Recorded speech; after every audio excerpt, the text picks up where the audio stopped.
Hello guys, നമ്മൾ കുറച്ച് rambutan പറിച്ചാലോ? അങ്ങനെ തോട്ടി ജ്യൂസും റംബൂട്ടാനും തമ്മിലൊരു പരാക്രമമാണ് ഇവിടെ നടന്നുകൊണ്ടിരിക്കുന്നത്.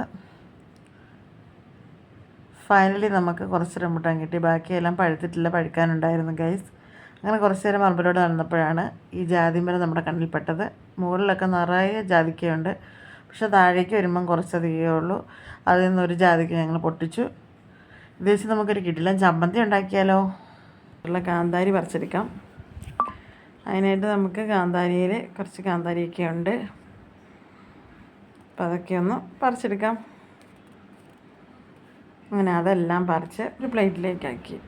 കാന്താരി, ഇതുപോലെ ജാതിക്ക അരിഞ്ഞത്, സവാള, കറിവേപ്പില, തേങ്ങയൊക്കെ ഒരു പ്ലേറ്റിലാക്കി. ഇച്ചിരി ജാറെടുത്ത് ജാതിക്ക ഇട്ടു, സവാള ഇട്ട് കൊടുത്തു, പറിച്ച് വെച്ച കാന്താരി ചേർത്ത് കൊടുത്തു, തേങ്ങ ചേർത്ത് കൊടുത്തു, കറിവേപ്പില ചേർത്ത് കൊടുത്തു, ആവശ്യത്തിനുള്ള ഉപ്പ് ചേർത്ത് കൊടുത്തു. നമ്മുടെ കിടിലൻ ജാതിക്ക ചമ്മന്തി റെഡി. Thanks for watching.